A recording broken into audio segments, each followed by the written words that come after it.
అనగానే ఇక్కడికి వచ్చినందుకు మరొకసారి ధన్యవాదాలు స్వామిజీ. అండ్ మీ సమయాన్ని కొంత తీసుకున్నాము. అండ్ మీరు ఇక్కడ అయితే క్షాత్రం ప్రత్యేకంగా క్షాత్రం అనేటటువంటి టైటిల్తో ఈ కాంగ్రెస్ నిర్వహించడానికి కారణం అది కూడా ఇంకో 3-4 రోజుల్లో ఎలక్షన్స్ ఉన్నాయి అనగా. ఎందుకు అంటే మాకు అనిపిస్తూ ఉంది, ఎందుకంటే ఎక్కడ చూసినా కూడా క్షాత్రం అవసరం హిందువులకి ఉంది, బట్ ఎక్కడో మిస్ అవుతుంది. ఎందుకు మిస్ అవుతుంది అండ్ అవసరం ఉంది అని నాలాంటి వాడికి కూడా అనిపిస్తుంది. అసలు క్షాత్రం అంటే మీ ద్వారా తెలుసుకోవాలనుకుంటున్నాం మేము, ఎటువంటి క్షాత్రం అవసరం ఉంది మాకు. జై శ్రీరామ్. హిందూ సమాజపు సహజ సిద్ధమైన స్వభావము క్షాత్రం.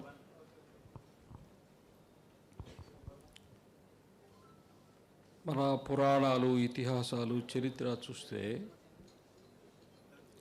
శౌర్యము, ప్రతాపము, పరాక్రమము, క్షాత్రము ఇవే కనబడతాయి. ఈ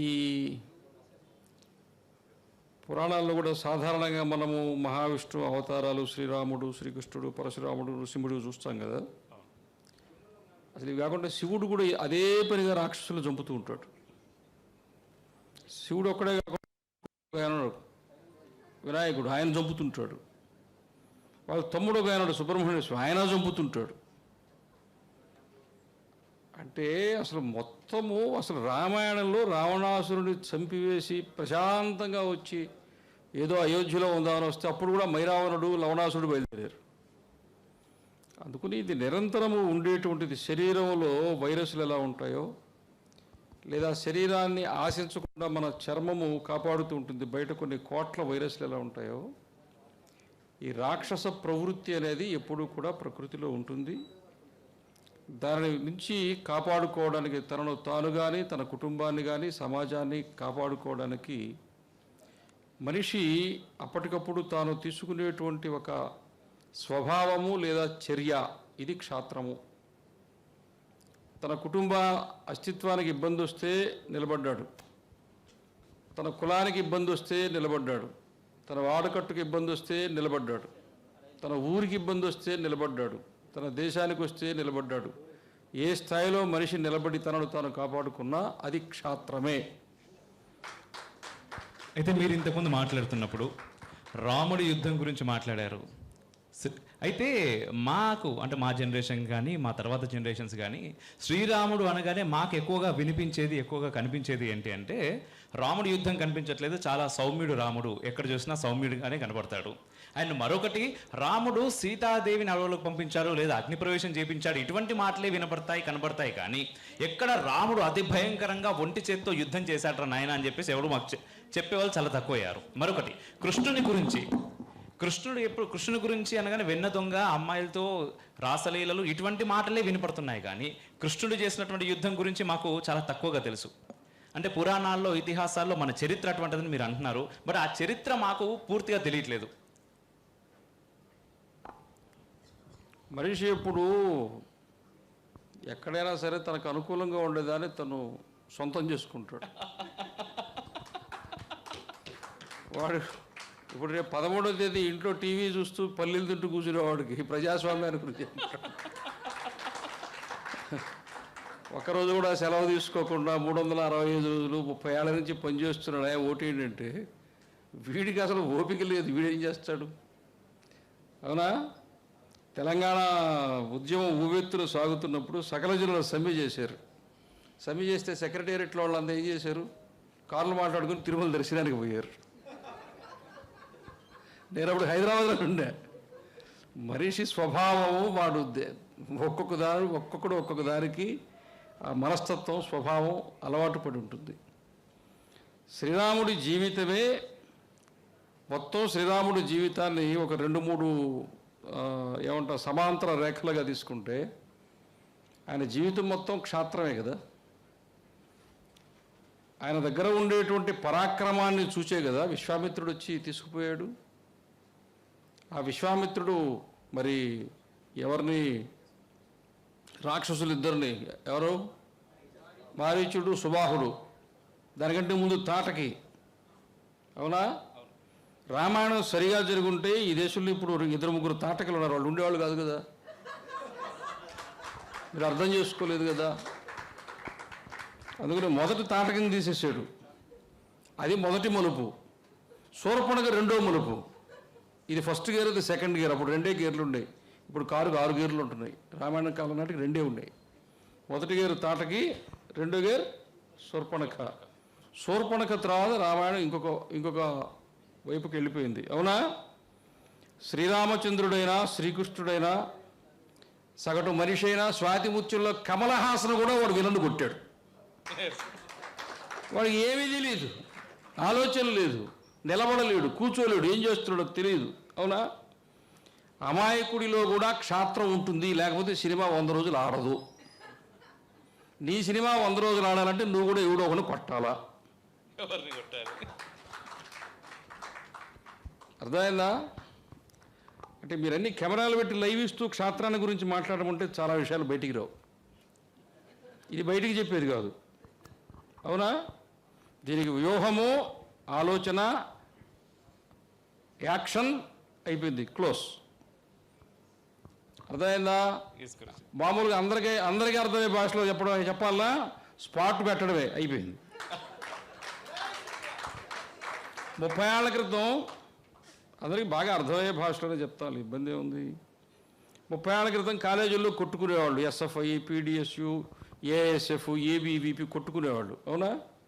హైదరాబాద్లో కొట్టుకునేది, వరంగల్లో కొట్టుకునేది, కర్నూలులో కొట్టుకునేది, నెల్లూరులో కొట్టుకునేది, మొత్తం పాలిటెక్నికల్లో కొట్టుకునేది, డిగ్రీ కాలేజీలో కొట్టుకునేది, యూనివర్సిటీలో కొట్టుకునేది, హాస్టల్లో కొట్టుకునేది. ఎవడు పోలీస్ స్టేషన్కు పోయేవాడు కాదు. వాడు వీడిని కొడితే వీడు కొట్టాలి, వాడు కొట్టాలా, అది మగతనం. అసలు అర్థమైందా? అది కంటిన్యూ అయి ఉంటే, నన్ను వాడు కొడితే నేను వాడు కొడతా, వాడు నేను కొడితే వాడు నన్ను కొడతాడు అనుకుంటే అది మగతనమే అయి ఉంటే 15 రోజుల క్రితం చిన్నకూరికి మాకు పిల్లలు పుట్టట్లేదని మందు కోసం పోయి ఉండేవాడు కాదు. అర్థమైందా కాలేదా? ఈనాడు సుప్రీంకోర్టు ఒక తీర్పు ఇచ్చింది. తీర్పు అభిప్రాయం ఏదో చెప్పింది ఏంటంటే, అసలు మేలు ఫిమేల్ ఏం లేదండి, ఎప్పుడు ఏది ఫీల్ అయితే అదేం చెప్పింది. అది నేను ఒప్పుకుంటున్నా దాన్ని, నిజం. 18 సంవత్సరాల వయసులో కత్తిపట్టి గుర్రం ఎక్కితే అప్పుడు ఝాన్సీ లక్ష్మీబాయి మనసులో నేను మగవాణ్ణి అనుకుని ఉండాల.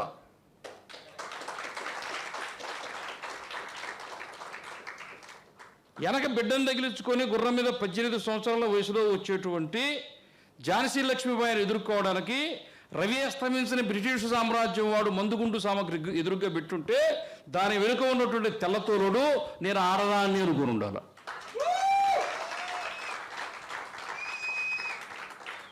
అంటే మళ్ళీ ఇక్కడ ఆడదాన్ని అనగానే మాకు మళ్ళీ ఇబ్బంది వచ్చింది అట్లా చెప్పకండి, నేను వేరే ఉద్దేశంతో చెప్పాను.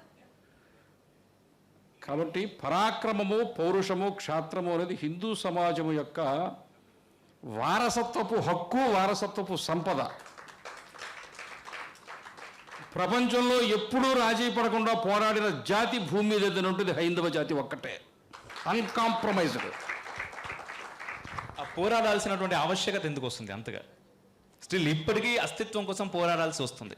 మనిషి బతుకున్నంత వరకు ఆయుర్వేదం, అల్లోపతియో లేకపోతే వాళ్ళు ఏమంటాం ఇంకా హోమియోపతియో మెడిసిన్ వాడాల్సిందే. ఏదో రోగం వస్తూనే ఉంటుంది. ఎవడో ఒకడు పుడతాడు. ఎవడో పుట్టకపోతే మన పార్టీలో ఒకడు పుడతాడు, వాడు కూడా కొట్టాల్సి వస్తుంది.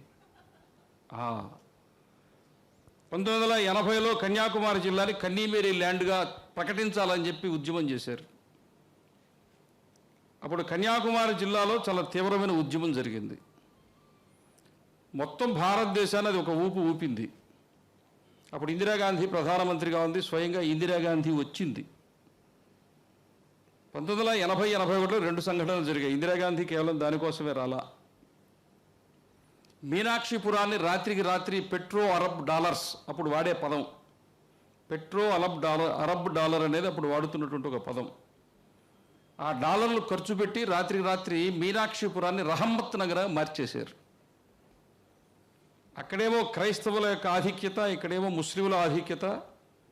తమిళనాడు ఏమవుతున్నది, ఇక్కడ ఈ విధమైనటువంటి ఒక పరిస్థితి వస్తున్నదంటే ప్రధానమంత్రి ఇందిరాగాంధీ నేరుగా తమిళనాడు పర్యటనకు వచ్చింది.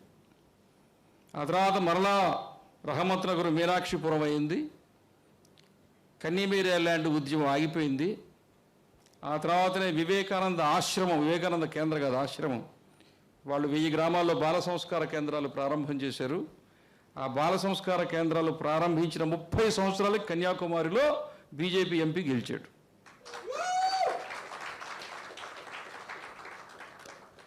తమిళనాడు పర్యటన పూర్తి చేసుకుని ఢిల్లీ చేరుకుని ఇందిరాగాంధీ దగ్గరికి 2-3 రోజుల తర్వాత మొత్తము పార్లమెంట్లో ఉండేటువంటి 40 మంది మైనారిటీ నాయకులు ఎంపీలు ఈ 40 మంది కూడా ఇందిరాగాంధీ దగ్గరికి పోయి మైనారిటీలను కాపాడండి, మా హక్కులను కాపాడాలా, మా స్వేచ్ఛను కాపాడాలంటే ఇందిరాగాంధీ చెప్పిన సమాధానం ఏంటో తెలుసా?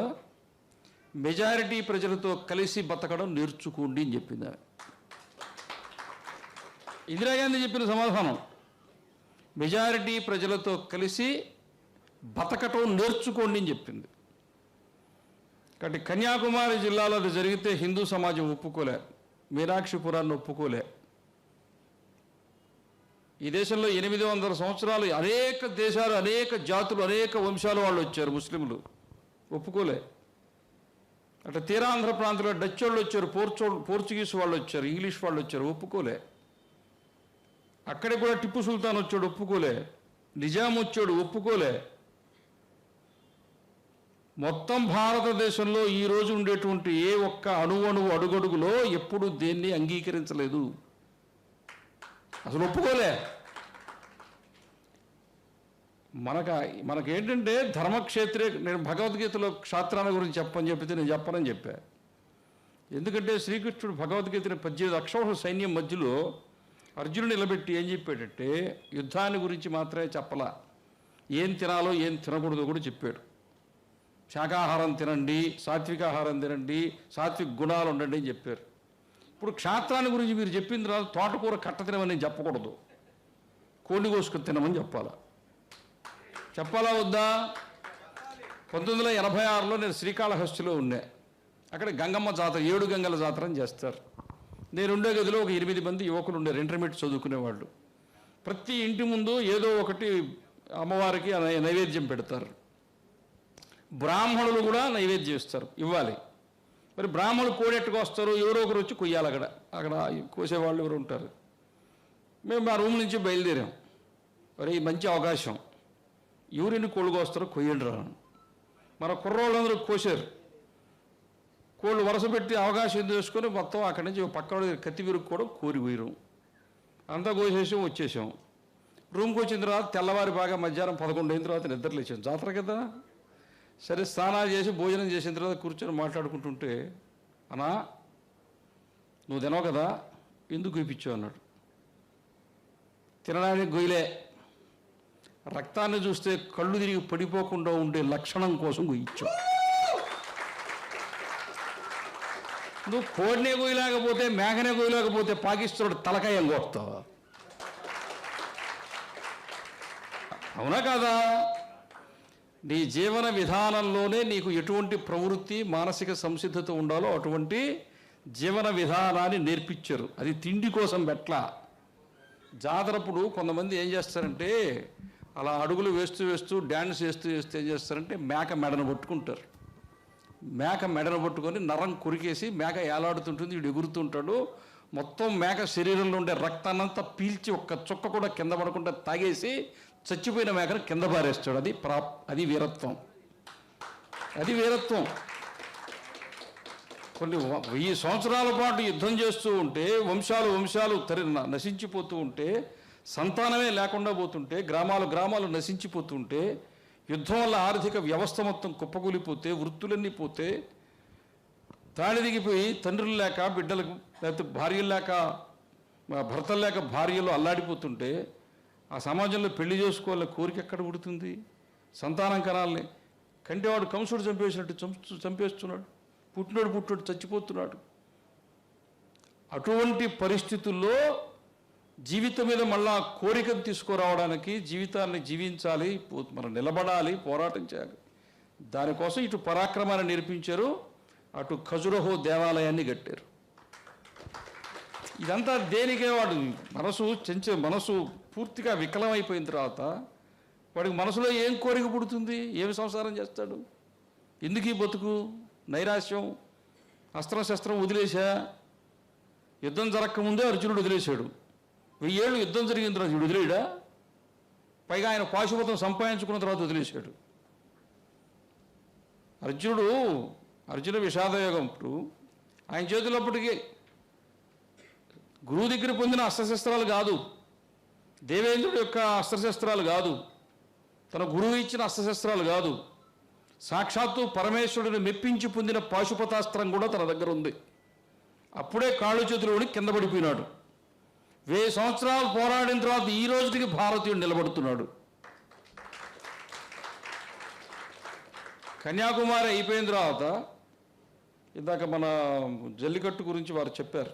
వారేనా మీరు టీవీలో చూస్తుంటాం, ఏమైనా కూడా టీవీలో చూస్తుంటాం, బాగా మాట్లాడుతున్నారు, మాట్లాడండి. మీరు మాట్లాడుతుంటే కొట్టినట్టే ఉంటుంది, కూర్చోండి. ఇద్దరు నిహారిక పేరంత సుకుమారంగా ఉండదు మాట్లాడడం, కూర్చోండి. పేరు ఒకటే సుకుమారంగా ఉంటుంది, నోరు తెస్తే అంత సుఖంగా ఉంటుంది. సమయం తయారు చేసుకుంటుంది, మోడీని తయారు చేసుకున్నట్టే మిమ్మల్ని తయారు చేసుకుంటే ఎవరు కూడా చేయండి. చెప్పకూడదా? మోడీ పేరు చెప్పకూడదా? రాముడి పేరు చెప్పినప్పుడు మోడీ పేరు చెప్పాలి కదా.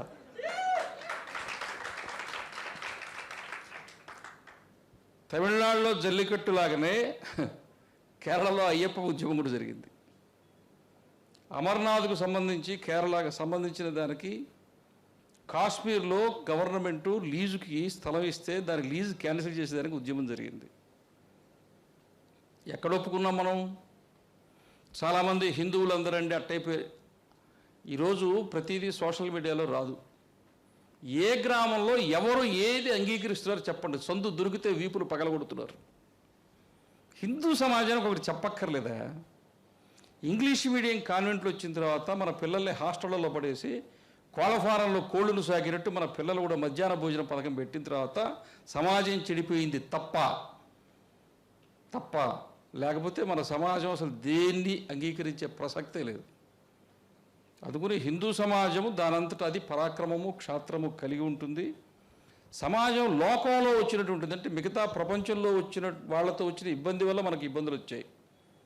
ఇప్పుడు ఏమైంది? ఇప్పుడు రామాయణంలో శ్రీరాముడు నేరుగా అయోధ్య నుంచి పుష్పక విమానం నుంచి నేరుగా వచ్చి సింహాసనం మీద కూర్చోలే.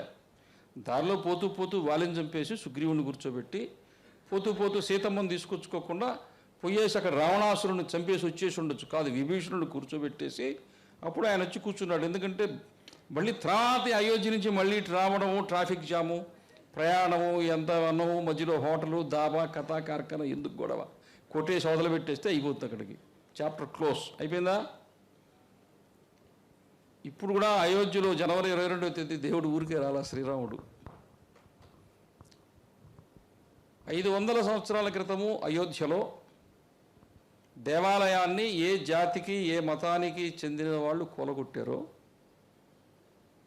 ఆ మతానికి ఆ జాతికి చెందిన యునైటెడ్ అరబ్ ఎమిరేట్స్లో స్వామినారాయణ ట్రస్ట్ వాళ్ళు ఒక 1000 కోట్లు పెట్టి హిందూ దేవాలయం కట్టారా? ఈ దేవాలయంలో ప్రాణప్రతిష్ఠ చేసిన ఆ దేవాలయం ప్రారంభోత్సవం కూడా చేశాడు. ఎవరు? మీ నాయన వాళ్ళ ఆయన, మీ నాయన వాళ్ళ ఆయన, రాజు తండ్రితో సమానం. అందుకని మీ నాయన వాళ్ళ ఆయన వాళ్ళకు మొగుడు.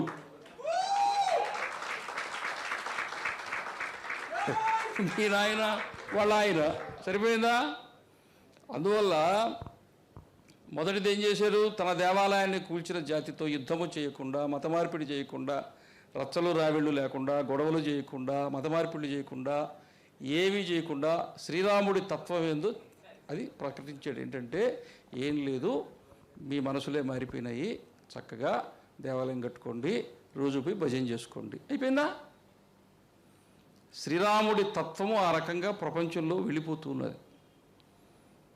రవి అస్తమించని బ్రిటిషు సామ్రాజ్యం అన్న అహంకారంతో ప్రపంచ స్థాయి ఇంటర్నేషనల్ ప్రపంచ స్థాయి దొంగలు అని ముద్రపడినటువంటి బ్రిటిష్ వాళ్ళ గుర్తింపు ఏంటో తెలుసా? ప్రపంచ దొంగలు వాళ్ళు. వాళ్ళ బతికే దొంగతనం. ఆ బ్రిటిష్ వాళ్ళు పరిపాలించిన క్రైస్తవ మతాన్ని తీసుకొచ్చారు వాళ్ళు ఇక్కడికి. ఈ దేశంలో క్రైస్తవ మతం చేసిన ఆగడాలు, ముస్లింలు చేసిన ఆగడాలు చిన్నవే, ఇప్పుడు తక్కువ చేస్తున్నారా? అందుకనే శ్రీరాముడు తాను అయోధ్యకు రాకపూర్వమే ఏం చేశాడంటే, లండన్లో ఒక 200 సంవత్సరాల పాటు ప్రపంచాన్ని మేము పరిపాలించామనేటువంటి దురహంకార పూరితులైనటువంటి వాళ్ళు ఎవరున్నారో ఆ బకింగ్హామ్ ప్యాలెస్లో ఒక హిందువుని ప్రధానమంత్రిగా కూర్చోబెట్టాడు. పెట్టాడా? ఇదిగో ఇక్కడ మన మాతృమూర్తులు, మహిళా మన చెల్లెళ్ళు, అక్కలు మీరందరూ దీపావళి రోజున ఇంటి ముందు దీపముల వరుస దీపాలు ఎట్టబెట్టారు. ఋషి శౌనక్ భార్య, ఆయన బిడ్డ మొన్న దీపావళి రోజున బకింగ్హామ్ ప్యాలెస్ ముందు దీపాల వరుస పెట్టారు.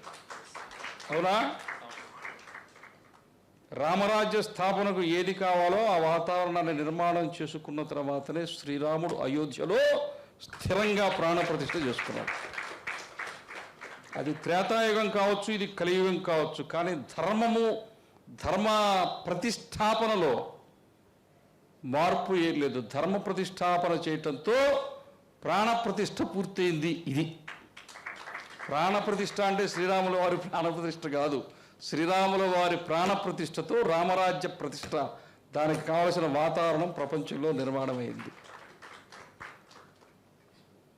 ఇప్పుడు పామును ఎక్కడైనా చంపారనుకోండి, ఏదో నీళ్ల పాము ఏదో చిట్ట చిరలో తోక కొట్టుకుంటుంటుంది. వీడికి పాము చచ్చిపోయిందని తెలిసినా తోక కూడా ఆగిపోలేక నాకు దెబ్బలు వేసుకుంటాడు. పాపం అప్పటికే చచ్చిపోయింది అది, కానీ తోకను కూడా కొడతారు. ఇప్పుడు ప్రపంచంలో ఉండే క్రైస్తవులందరూ హిందువులుగా మారిపోయిన తర్వాత అమెరికాలో చర్చిలన్నీ దేవాలయాలుగానో లేకపోతే బార్లుగానో మారిపోయిన తర్వాత, యూరోప్లో ఉండే చర్చిలు కూడా వేలవేసి అమ్ముకున్న తర్వాత, ఆస్ట్రేలియాలో కూడా అదే పాటలో నడిచిన తర్వాత, ఈ దేశంలో ఉండే చర్చిలు కూడా ఇంకొక 1000 ఏళ్ల పాటు ఇలాగే ఉంటాయని ఎవరైనా అనుకుంటే వాడికంటే అమాయకుడు ఇంకా ఎవరైనా ఉంటాడా? యునైటెడ్ అరబ్ ఎమిరేట్స్లోనే దేవాలయం కట్టిన తర్వాత మేము అప్పటి నుంచి ఇలాగే ఉన్నాం, ఎప్పటికీ ఇలాగే ఉంటాం అన్నటువంటి ఒక మనస్తత్వంతో ఉండేటువంటి వాళ్ళు పాకిస్తాన్ మారిపోయిన తర్వాత, ఆఫ్ఘనిస్తాన్ చేతులు ఎత్తేసిన తర్వాత, ఇరాన్లో కూడా నాకెందుకు ఈ గోళ అన్న తర్వాత, ఇరాక్ ఇప్పట్లో లేచే పరిస్థితులు లేనప్పుడు, ఇప్పుడు పరిస్థితి ఏంటంటే అన్ని ఇస్లాం దేశాల్లో బాంబులు ఉన్నాయి, కానీ స్విచ్ బోర్డు ఎక్కడో కనపట్టంలా. నాకు పాకిస్తాన్ అంటే చాలా ఇష్టం, ఎందుకంటే వాడు వేస్తే వేరే వాడి మీద బాంబు వేస్తాడు. ఇప్పుడు భారతదేశం మీద బాంబు వేయడానికి వాడికి సమయం దొరక్కపోతే, చేత కాకపోతే, చెయ్యలేకపోతే నిజంగా వాడు నిజాయితీని మెచ్చుకోవాలి. వాడి బాంబు వాడి మీదనే వేసుకుంటాడు. అంత మంచోడు నాకు భూమి మీద ఇంకొకడు కనపడలా. వాడు నిజంగా తెలివివాడై ఉంటే, కొంతమంది కారణ జన్ములు పుడతారు. మహమ్మద్ అలీ జిన్నా కారణ జన్ముడు, దేవుడు. మహమ్మద్ అలీ జిన్నా కనుక పుట్టకుండా ఉండుంటే పాకిస్తాన్ ఏర్పడి ఉండేది కాదు. పాకిస్తాన్ ఏర్పడకుండా ఉండుంటే ఈ దేశంలో ఇప్పటికి 50 కోట్ల మంది ముస్లింలు ఉండేవాళ్ళు. అది ఇంకా పెద్ద పంచాయతీ అయి ఉండేది. కాబట్టి ఇప్పుడు బిట్లుగా విడదీసి మన గ్రామాల్లో ఉప్పాట ఆడుకుంటాం. ఉప్పాట ఆడతారా? 4 గళ్ళు గీసి ఇటు పోతుంటే ఒక్కొక్క గళ్ళు పట్టుకుంటూ ఏ గడి ఆ గడి అక్కడికక్కడ తాకుతూ అక్కడక్కడ అవుట్ చేస్తారు కదా. మ్యాపింగ్ బ్రహ్మాండంగా చేసి పెట్టారు. చిన్న గళ్ళు గీశారు. పోలీసులు కూడా అప్పుడు టాటా వాళ్ళు భూమికి సంబంధించి అక్కడ బెంగాల్లో చేసినప్పుడు, అక్కడ లాఠీ చార్జ్ చేసినప్పుడు ఏం చేశారు, అక్కడ ఉండే కార్మికులందరినీ 50 మందిని తీసేసి చక్కగా వాళ్ళందరినీ అరెస్ట్ చేశారు. అది పెద్ద గొడవ అయింది కదా. ఇప్పుడు కాదు, ఒక 20 ఏళ్ళు అయింది. ఈ టాటా ₹1,00,000 కారు తయారు చేశారు అప్పుడు. నానో అదేంతో నాకు తెలియదు, అక్కడ వచ్చింది బెంగాల్లో. అట్లా ఏం చేసి పెట్టారంటే మొత్తం మ్యాపింగ్ చేసి పెట్టారు. ఒకేసారి అందరితో పోరాడొద్దు, చిన్నవి చేసి పెట్టండి, పక్కన ఒక్కొక్కదాన్ని పరిష్కారం చేసుకొని మొత్తం అఖండ భారత్ ఒకేసారి చేసుకుందామని. ఇప్పుడు కొన్ని అనుభవంతో మనకి అవగాహనకు వస్తాయి. మనం కొన్ని అనుభవంతో, చిన్నప్పుడు ఏంటంటే ఊరికి ఏమన్నంటే వాడిని కొట్టేది పొయ్యి, మీకు తెలియదు. ఒక 30 ఏళ్ల క్రితం 40 ఏళ్ల క్రితం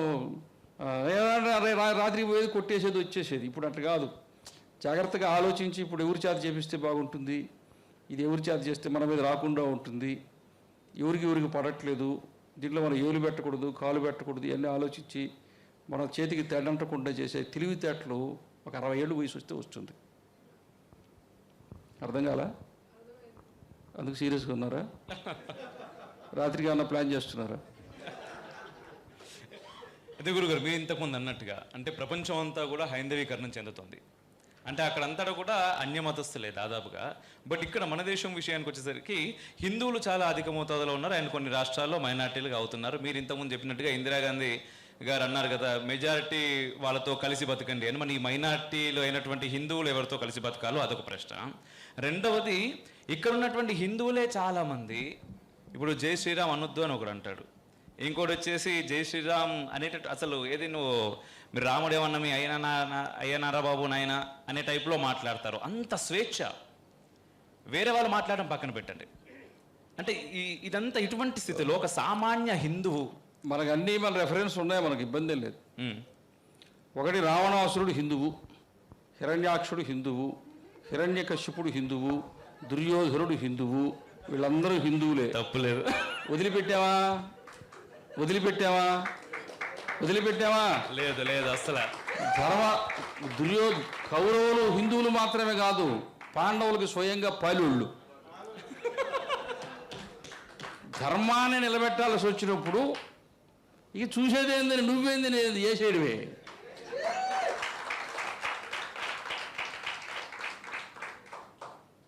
ఇప్పుడు ఇవన్నీ మనం భరిస్తున్నాం కాబట్టి, సహిస్తున్నాం కాబట్టి ఇవన్నీ నడుస్తాయి. అవునా? ఒకసారి ఒక 30 ఏళ్ల క్రితం ఒక దగ్గర మాటికి మన జాతీయ భావాలు కలిగినటువంటి సంస్థల మీద దాడులు చేయడం, రాఖీలు తెంపేయడం, ఇట్లాంటి ఒక జిల్లాలో రోజువారీ కార్యక్రమంగా మారింది. అక్కడ ఒక నిర్ణయం తీసుకున్నారు, ఒక సంస్థ పెట్టారు. ఆ రోజుల్లో నేను చెప్పేది ఒక 40 సంవత్సరాల క్రితం ఒక జీపుని తెచ్చుకున్నారు. ఒక 20 మంది తయారయ్యారు. అదొక స్ట్రైకింగ్ ఫోర్స్. ఎక్కడ గొడవ జరిగితే ఇమ్మీడియట్గా ఒక 10 మంది ఎక్కేసి అక్కడ పోయి కొట్టేసి వచ్చేయాలి. అంతే. ఇప్పుడు రాముణ్ణి విమర్శించిన వాడిని అప్పుడే కొట్టుంటే హైదరాబాదులో కౌసల్యామాతను విమర్శించిన వాడిని కొట్టుంటే, శ్రీరాముడు ఎక్కడ పుట్టాడు అని అడిగిన వాడిని కొట్టుంటే 2 రోజుల క్రితం ఇంకొకటి రాముని గురించి మాట్లాడే ధైర్యం చేసి ఉండేవాడు కాదు. కొట్టాలా? నా ఉనికికే ప్రమాదం ఏర్పడితే, నా చేనులోకి పోతే, నా చెలికిలోకి పోతే పాము వస్తే కొడుతున్నానా లేదా? నా ఇంటి మీదకి దొంగ వస్తే నేను కొడుతున్నానా లేదా? నా ఆడబిడ్డని ఎవడో చేపట్టుకుంటే కొడుతున్నానా లేదా? నా ధర్మం మీదకి కూడా ఎవరైనా వస్తే వాడిని ముందు మొట్టమొదటి వీపు పగలగొట్టే హక్కు నాకుంది. అక్కడ వరకు. ఆ తర్వాత నుంచి అక్కడ కరుణాసాగర్ ఆయన ఒక ఆయన, ఈ ఒక ఆమె, ఆ ఒక మొదలు పెడతారు. ఆ తర్వాత కోర్స్ ఏంటో చూసుకుందాం. ఈడ జోలికి పోతే కొడతారంటే నీ జోలికి ఊర్రారు. అర్థమైందా? హిందువులకి ఇంకొక మాట కూడా చెప్తున్నా, మీరు ఏమీ చేయకపోయినా మీ మీద కేసులు పెడుతున్నారు, మర్చిపోవద్దు. అవునా? నాకు నిర్మల్లో ఒక తెలిసిన ఆయన ఉన్నాడు. ఒక 30 ఏళ్ల క్రితం ఆయన ఒక దగ్గర ఏదో కార్యక్రమానికి చందా అడగడానికి పోయినాడు. ఇప్పుడు మీరు చెప్పిన కేటగిరీలో ఉన్నాడు. ఏదో రావణాసురుడు, దుర్యోధనుడు, ఆ గోత్రికుడు. మా దగ్గరికి వచ్చి చందా అడగతారని పోలీసుకు ఫోన్ చేస్తున్నాడు ల్యాండ్ లేనప్పుడు. ఎందుకు పోలీసుకు ఫోన్ చేస్తున్నాడు అన్నాడు. నీ సంగతి తెలుస్తున్నప్పుడు ఎస్ఐ వస్తాడన్నాడు. నేను ఏమీ చేయలేదు కదా, పోలీస్ స్టేషన్కి ఎందుకు ఫోన్ చేస్తున్నాను? వచ్చావు కదా, నన్ను డబ్బులు అడుగుతున్నావు కదా. అయితే ఫోన్ పెట్టే అన్నాడు. పెట్టేశాడు. పటపట 4 పెరికాడు. ఇప్పుడు ఫోన్ చేయన్నాడు. అర్థమైందా? నువ్వు ఏమీ చేయకపోతేనే హిందువుల మీద కేసు పెట్టేటప్పుడు ఏదో ఒకటి చేసి పెట్టించుకోరదా? నేనన్నా తప్పు చెప్పానా? నువ్వు ఏమీ చేయకపోతేనే. ఇంకొకటి కూడా చెప్తున్నాను, ఇంకా అడక్కముందే చెప్తున్నా, అడగతారేమో అడక్కముందే. అసలు క్షాత్రం కలిగి ఉండవలసింది సమాజం కాదు, గవర్నమెంట్కు మగతనం ఉండాలి. క్షాత్రం ఎవరికి ఉండాలా? పరిపాలకులకి 2 లక్షణాలు ఉండాలి. ఒకటి నిజాయితీ, 2 క్షాత్రం. అప్పుడు సమాజాన్ని సరిగా పరిపాలించగలరు. ఇప్పుడు పరిపాలకుల్లో చాలామందికి నిజాయితీ లేదు, క్షాత్రం లేదు. ఇప్పుడు ఎక్కడో కాశ్మీర్ బార్డర్లో అనంతనాగ్ దగ్గర నుంచి ఇక కొన్ని గంటల్లో ఒక అమ్మాయి అక్కడి నుంచి దాటి అవతలకి పోతుంది అనే సమయంలో గుంటూరు జిల్లాకి చెందిన అమ్మాయిని పోలీసులు వెనక్కి తీసుకురాగలిగిన స్థితిలో అంత ఉన్నతమైనటువంటి ప్రమాణాలతో పనిచేసే పోలీసు వ్యవస్థని ఈ దిక్కుమాల రాజకీయాలు ఎంత దారుణంగా దిగజార్చారు మీరు ఆలోచించండి. అవునా? వాళ్ళ కెపాసిటీస్ ఏంటి, వాళ్ళ ట్రైనింగ్ ఏంటి, వాళ్ళ వ్యక్తిత్వం ఏమిటి, వాళ్ళు చేయాల్సిన పని ఏమిటి, వాళ్ళని దేనికి ఉపయోగిస్తున్నారు? మొదటిది. 2, హిందువులు మీరు ఆలోచిస్తున్నారు కదా. ఈ రోజున హిందువుల మీద కేసులు ఎవరు పెడుతున్నారు? ప్రభుత్వమే. ఎవరి మెహర్బానీ కోసం? ఇద్దరి కోసం. అవునా? అవునా? అదే హిందువుల కోసం పనిచేసే ప్రభుత్వం వచ్చి ఉల్టా కేసులు పెడితే వాడు ఉంటాడా? వాడు నేను ఎందుకు కొట్టగలుగుతున్నాడంటే నిన్ను కొట్టినా వాడి మీద కేసు పెట్టట్లా, నీ ఊరేగింపు ఆపినా వాడి మీద కేసు పెట్టట్లా, నీ స్థలం ఆక్రమించి చర్చి కట్టించినా వాడి మీద కేసు పెట్టట్లా. కారణం ప్రభుత్వం వాడిని సమర్థిస్తున్నది. అవునా? అదే సమర్థన నాకిస్తే ఎక్కడెక్కడ అక్రమంగా నువ్వు చర్చిలు కట్టావో అన్నింటినీ రేపు ఉదయాన్నే నేను బీకేస్తా. నన్ను సమర్థించే ప్రభుత్వం నాకు కావాలా? నన్ను సమర్థించే ప్రభుత్వం నాకు కావాలంటే దేవుడు నాకు ఒక అవకాశం ఇచ్చాడు. ఏంటంటే ఇంక దేనికి పనికిరాదు ఒక్కదానికి తప్ప, ఇంక దేనికి పనికిరాదు ఒక్కదానికి తప్ప, అది ఈ వేలు. ఇది చూపుడు వేలు. ఈ చూపుడు వేలు పూజ చేయడానికి పనికిరాదు, మంచి చేయడానికి పనికిరాదు, చెడ్డ చేయడానికి పనికిరాదు, కానీ దేశ భవిష్యత్తు నిర్ణయించడానికి పనికొస్తుంది. ఈ వేలుకు పని చెప్పాలా వద్దా?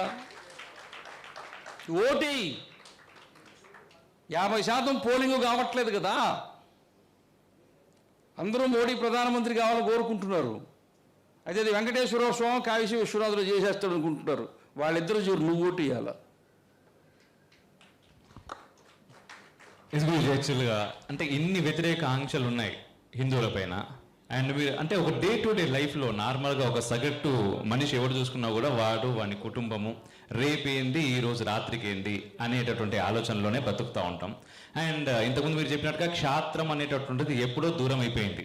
అండ్ ఇంకా మనం పోరాడుతున్నాము అనుకుంటున్నాము, బట్ పోరాటం అయితే కనిపించట్లేదు అనేది నా భావన. ఇటువంటి సిచ్యువేషన్లో ఒక సామాన్య హిందువు, సగటు భారతీయుడు చేయాల్సినటువంటి కర్తవ్యం ఏంటి? క్షాత్రం అనేది ఒకరు చెబితే రాదు. ఒక ఆయనకి మంచి గుర్రం ఇచ్చి పైన కూర్చోబెట్టి ఎత్తి మీద టోపీ పెడితే వాడు శివాజీ అవుతాడా? లేకపోతే ఒక ఆయనకి మంచి ప్యాంటు చొక్కా వేసి గడ్డం పెంచేస్తే మోడీ అవుతాడా? 24 గంటలు పని చేయొద్దా? చేయాలా వద్దా? ఆలోచించాలా వద్దా? స్వభావరీత్యా మనకు క్షాత్రం ఉంది, ప్రతి ఒక్కరికి ఉంది. మొదటిది. 70 సంవత్సరాల నుంచి హిందూ సమాజాన్ని నొక్కిపెట్టారు. ఈరోజు మనం ఒక్కొక్కళ్ళ పిల్లల్ని కంటున్నాం. మొన్ననే నేను వీడియో కూడా చేశాను. ఈ రోజున హిందువుల పరిస్థితి ఏమిటంటే కులాన్ని తిట్టారు. కులము అంటే ఏంటి? గోకులము, గురుకులము అంటే కులము. గోకులము ఆవులు మేపుకునేవాళ్ళు, గొల్లవాళ్ళు, యాదవులు, పాడి పరిశ్రమ. తెలుగులో చెప్తే బాగుండదు కాబట్టి ఇంగ్లీష్లో చెప్తే సుఖంగా ఉంటుంది కాబట్టి డైరీ. అంతే కదా? మీ వాడు ఏం చేస్తున్నాడంటే బరిగొడ్లు మేపుకుంటున్నాడు అంటే బాగుండదు, డైరీ ఫామ్ పెట్టాడంటే బాగుంటుంది. Dairy farm. మళ్ళీ ఏ మిల్క్ పాలు వేస్తున్నాడు, ఎటు మిల్క్ పోస్ట్, ఎటు మిల్క్ పేరు మార్చాలి. కులము అనే దాంట్లోనే మన మొత్తము సమాజము ఇమిడి ఉంది. దీన్ని మనం మర్చిపోయినాం. దానికోసం దాన్ని నడ్డిరగొట్టారు. ఇక్కడ మహిళలు గాజులు వేసుకున్నారు చేతికి. భారతదేశం జనాభాలో 100 కోట్ల మంది హిందువులైతే అందులో 50 కోట్ల మంది మహిళలైతే 50 కోట్ల మంది మహిళలు ఒక్కొక్కళ్ళు 6 డజన్ల గాజులు ఇంట్లో పెట్టుకుంటే డజను 40 రూపాయలు అయితే ఒక్కొక్క మహిళ 240 రూపాయలు పెట్టి కొనుక్కుంటే 50 కోట్లు ఇంటూ 240 ఎంత? మీ చేతి గాజులు ఈ దేశం యొక్క ఆర్థిక వికాసంలో భాగం. ఆడవాళ్ళు మగవాళ్ళు బొట్టు పెట్టుకుంటున్నారా, కుంకుమ పెట్టుకుంటున్నారా? ఆ కుంకుమ తయారు చేయడానికి ఒక కులం ఉంది, ఈ గాజులు తయారు చేయడానికి ఒక కులం ఉంది. ఇవన్నీ ఒక కులము అనేటువంటి వాళ్ళు ఒక వృత్తి కలిగి ఆ ఉత్పత్తులు చేస్తూ ఉంటే అది భారతదేశపు ఆర్థిక వికాసంతో పాటుగా సమాజ జీవనం సవ్యంగా నడవడానికి ఉపయోగపడినటువంటి ఒక సామాజిక వ్యవస్థ. కులము అంటే ఏం కాదండి, కులము నుంచి వచ్చిందే కాలనీ. కులము కాలనీ. కులం వాళ్ళు ఉండేది వాడకట్టు, syndicate bank colony, state bank colony, RTC colony, journalist colony, IAS సదను, judge quarters, MLA quarters, old MLA quarters, old age MLA quarters లేవా? ఇవి పెట్టుకుంటే తప్పు లేదు, ఇవి పెట్టుకుంటే తప్ప. ఇప్పుడు ఉదాహరణకి రజకులు ఉన్నారు. రజకులు అంటే సమాజాన్ని గురించి కొంత అర్థం చేసుకోవాలి కాబట్టి చెప్తున్నాను. రజకులు ఈ ప్రపంచంలో వినరా? మీకు అన్నీ తెలిసిపోయినాయా? వినకూడదా? మీరే మాట్లాడతారు ఎందుకు? వాళ్ళు హిందువులు కానట్టు మీరు మాత్రమే అయినట్టు, వాళ్ళందరికీ వచ్చిపోయినట్టు, తెలిసిపోయినట్టు. నేను ఇందాక నుంచి చూస్తున్నా, అక్కడ కూర్చున్నప్పుడు మాట్లాడారు, ఇక్కడ కూర్చున్నప్పుడు మాట్లాడారు. కావాలంటే వాళ్ళు కూడా గంట సేపు ఇక్కడ కూర్చోబెట్టాడా? నేనేదో ప్రేమతో చెప్పలే, మొయ్యికి అయిపోయాక మా నా మీద.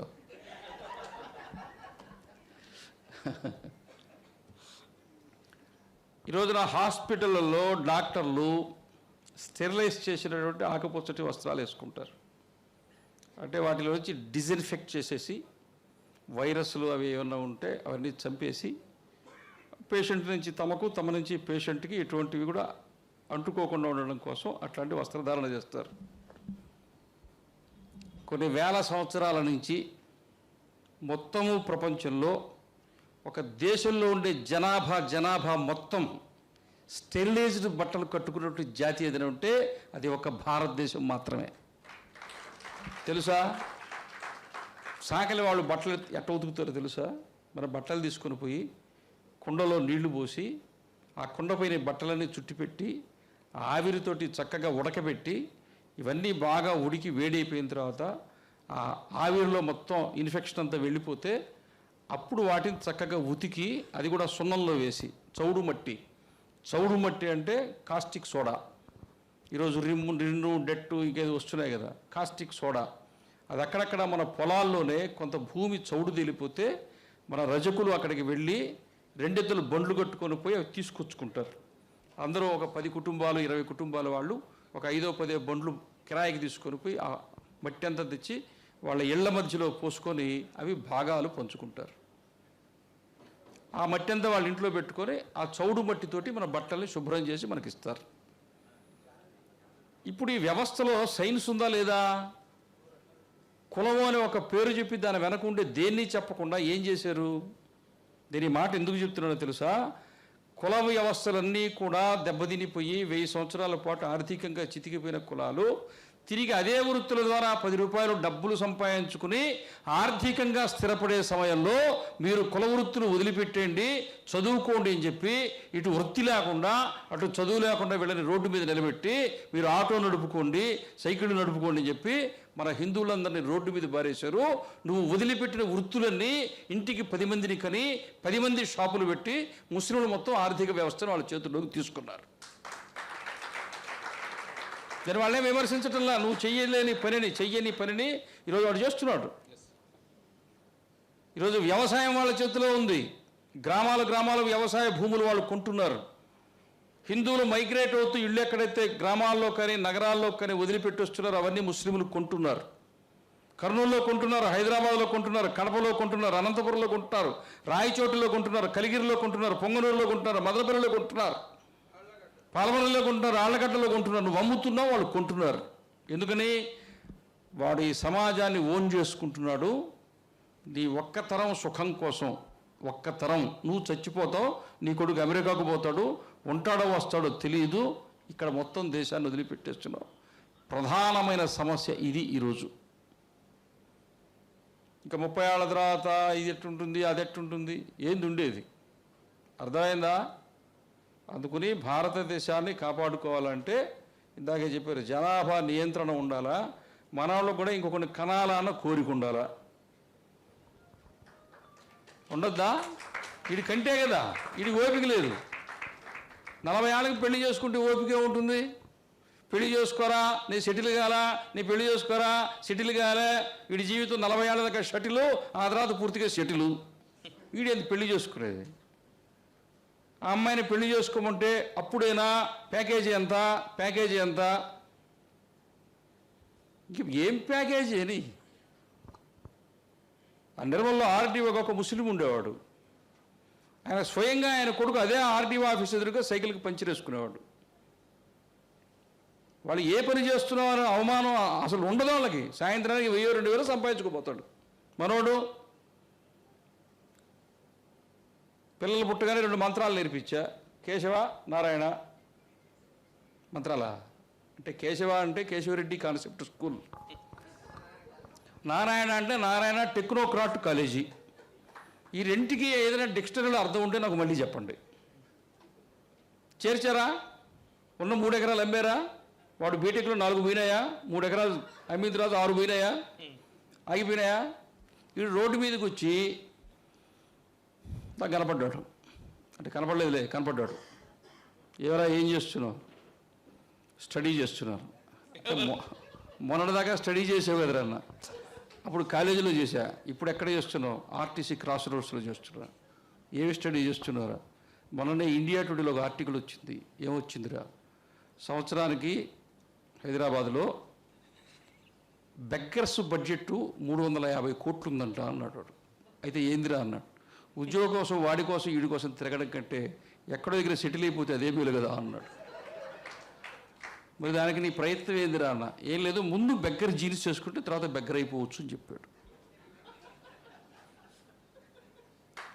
అర్థం కాలా? 3000 రూపాయలు పెట్టి చినిగిపోయిన ప్యాంటు కొనుక్కున్నాడంటే వీడి తెలివైపాటిదని. మా చిన్నప్పుడు చాలా పేదరికంతో ఉంటే మాకు బడి ఉపాధ్యాయులు పాఠం చెప్పేవాళ్ళు కూడా చినిగిపోయిన ప్యాంటు కుట్టుకొచ్చుకుంటుంటే, చినిగిపోయిన అంగీ కుట్టుకొచ్చుకుంటుంటే, ఈ బొత్తాలనేప్పుడు పిండి బొత్తాలు వస్తే అవి ఈ రజకులే ఉడకబెడితే ఉబ్బిపోయేది. పెరికేసి మళ్ళీ దారంతో కుట్టుకుంటుంటే పిన్నీస్ వేసుకొని మా ఉపాధ్యాయులు మేము నేల మీద కూర్చొని నిక్కర్లని కింద చిరిగిపోతుంటే ఆ పెద్ద పోస్ట్ ఆఫీసులు కుట్టుకుంటుంటే, మీకు తెలియదు, మీకు పోస్ట్ ఆఫీసే తెలియదు, మా పోస్ట్ ఆఫీస్ మీకే తెలుసు. కుట్టుకొని వేసుకుంటుంటే అది చిన్నగా కుట్ట. ఎందుకని? ఇంకొక నిక్కర కొనుక్కునే గతి మాకు లేదు, డబ్బులు లేవు. ఒకరోజు ఒక ఇంటిలో ₹1 చూసే స్థితి 50 ఏళ్ల క్రితం ఈ దేశంలో లేదు. 1983 ముందు, 1980 వరకు కూడా మీకు తెలీదు, పుట్టేరు లేదు నాకు తెలీదు. 1980కి కడప జిల్లాలో బియ్యం నెల్లూరు జిల్లాకు పోవడానికి లే, నల్గొండ జిల్లా బియ్యం మహబూబ్ నగర్కి రావడానికి లే. నెల్లూరు నుంచి ఎవరైనా హైదరాబాద్కి వస్తుంటే కొడుకుకి 20 కేజీల బియ్యం మాత్రమే రైల్లో పెట్టాలా.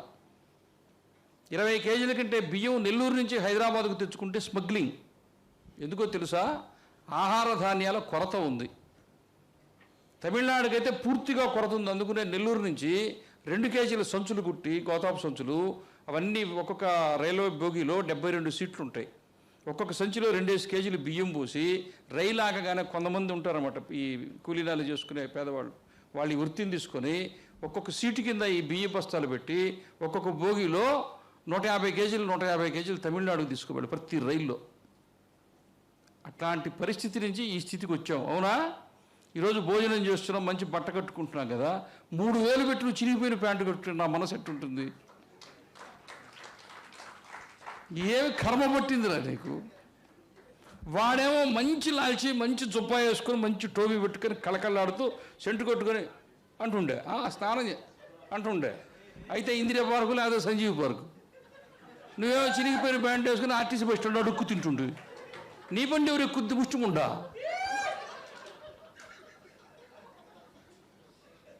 పైగా మళ్ళీ లేచి లవ్ చేయదండి. నీకేమో సంసారం చేయడం ఓపిక లేదు, పిల్లలు కానీ శక్తి లేదు, సాగడానికి డబ్బు లేదు, పని చేయడానికి మెంటల్గా సిద్ధంగా లేవు. నేనేమి విమర్శించడానికో ఇంకొక రకంగా చెప్పట్లా. మన తలపోసుకోకపోతే మనం నష్టపోతాం. ఖచ్చితంగా. ఇవన్నీ ఎక్కడ సరి చేసుకోవాలో అక్కడ ఖచ్చితంగా సరి చేసుకుని శాస్త్రం పెద్ద విషయాల్లోకి వెళ్ళొద్దు. సమాజంలో ఏది కనపడుతున్నదో అదే. అందుకనే మనం ఈ రోజున ప్రభుత్వం చూడండి, ముస్లింల నుంచి కొన్ని మనం నేర్చుకోవాలా. గవర్నమెంట్ ఆసుపత్రి ఉంది, 100% ఉపయోగించుకుంటారు వాళ్ళు. గవర్నమెంట్ ఆసుపత్రి నేను పోద్దు. మళ్ళీ అపోలోకి పోతాడు, అపోలో ఒక్క ముస్లిం కనపడ్డు నీకు, మొత్తం గాంధీ ఆసుపత్రిలో కనపడతాడు. అవునా? డాక్టర్లు అందరూ హిందువులే ఉంటారు. అవునా? ఒళ్ళు దగ్గర పెట్టుకొని ట్రీట్మెంట్ చేస్తారు. అవునా? 100% ప్రభుత్వ పథకాలు వాళ్ళు ఉపయోగించుకుంటారు. అందుకనే 10 మందిని కన్నా పోషించుకుంటారు. నీకు దేని మీద ఉండదు. అందుకనే హిందువుల మనస్తత్వం మారాలా ఈ విషయాల్లో. ఇందాక చెప్పిన అంశం వేరు, దానికి అందరు రారు. అందరూ వస్తారా? రారు. ప్రతి యుద్ధానికి అక్షోహిణుల సైన్యం అక్కర్లా, అభిమన్యుడు ఒక్కడే చాలడా? ఒకవేళ 6 మంది కలిసి చంపకపోతే అభిమన్యుడు చంపగల శక్తి ఆ యుద్ధంలో ఎవరికీ లేదు. ఉందా? 6 మంది కలిసి చంపలేకపోతే అభిమన్యుడిని చంపగల శక్తి ఇటుపక్క ఎవరికి లేదు, అటుపక్క ఎవరికి లేదు. ఉందా? లేదు. తాకగలరా? తాకలేరు. కాబట్టి మన పరాక్రమాన్ని గురించి మనం గనక తలుచుకుంటే అది వేరే సంగతి. గుర్తుపెట్టుకోండి, ఇందాక చెప్పిందో చెప్తున్నా, పూర్తి చేద్దాం. వాళ్ళకి అర్థమైపోయిందిలే, ఇంకెంత చెప్పినా ఇంతే అనే విషయం అర్థమైంది. ఇదేనా తెలుగు సీరియల్ ఎన్ని ఎపిసోడ్లు లాగుతూ ఉంటాడు. ఇప్పుడు మీరు తలుపు తీస్తారు, తీరు మధ్యలో బ్రేకు, తలుపు తెరుచుకోకపోయా. ఈ తలుపు తెరుచుకుంటుందా తెరుచుకోదా? వీడు మళ్ళీ బీపీ మాత్రం వేసుకొని రావాలా? నెక్స్ట్ ఎపిసోడ్లో చూడండి. అందుకని గుర్తుపెట్టుకోండి, 3 విషయాలు ఉంటాయి ఏ దేశమైనా ఏ సమాజమైనా. మొదటిది సమాజము, రెండవది ప్రభుత్వము, మూడవది సైన్యము. అయిపోయింది. అర్థం కాలా? అయిందా కాలేదా? ఆయన గురించి ఏంటంటే చాలా లైటర్ వేలో చెప్పినప్పటికీ కూడా, అంటే క్వశ్చన్ ఏదైనా అడుగుతారేమో వాళ్ళు.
సనాతన ధర్మకి. సో చాలా లైటర్ వేలో చెప్పినప్పటికీ కూడా ఆర్థిక జిహాద్ చాలా పెద్ద ఎత్తున జరుగుతుంది. ముఖ్యంగా ఆ విషయాన్ని అందరం కూడా గమనించాలి. ఎందుకంటే ఏదున్న ధనమూలం ఇదని జగత్ అంటారు కదా, మనం సంపాదించకుండా ఉన్నప్పుడు ఆటోమేటిక్గా అది ఇన్ఫ్లుయెన్స్ అన్నిటి మీద పడుతూ ఉంటుంది. పిల్లల పైన పడుతుంటుంది. పిల్లలు ఒకరినే కంటే కథం అక్కడ నుంచి అయిపోయింది వ్యవస్థ. సో ఖచ్చితంగా దీనిపైన మీరందరూ చాలామందికి చెప్పాలి, ఫార్వర్డ్ చేయండి అబ్బా ఈ విషయాలన్నింటినీ.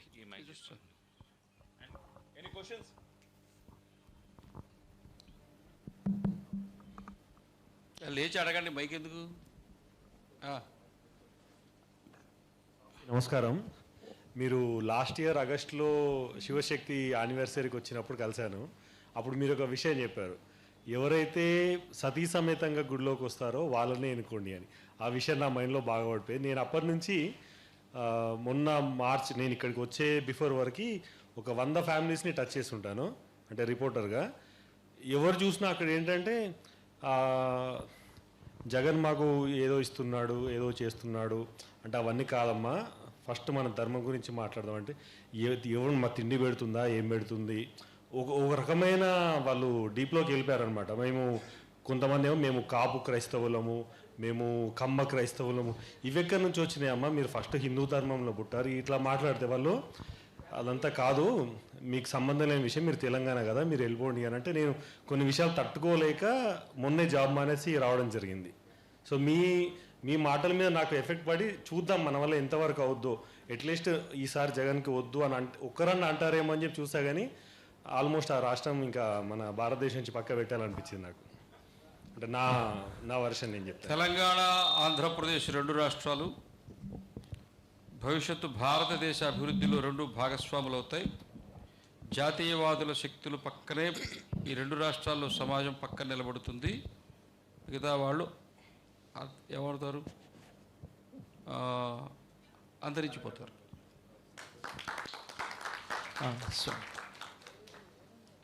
కుటుంబంతో దేవాలయానికి వెళ్ళండి. నేను గత 2 రోజులుగా ఇక్కడ గ్రామాల్లో తిరిగాను. ఒక బిషపు చర్చిలో కూర్చుని ఏ పార్టీకి ఓటేయాలో చెప్పినప్పుడు, ఒక ముల్లా మౌల్వీ ఇమాం మసీదులో కూర్చుని ఏ పార్టీకి ఓటేయాలో చెప్పినప్పుడు, ఒక హిందూ పీఠాధిపతిగా ఒక దేవాలయంలో కూర్చుని హిందువులు ఏ పార్టీకి ఓటు వేయాలో ఎందుకు చెప్పకూడదు, చెప్పాలా వద్దా ఆ చెప్పే పని మేము ప్రారంభం చేసాం.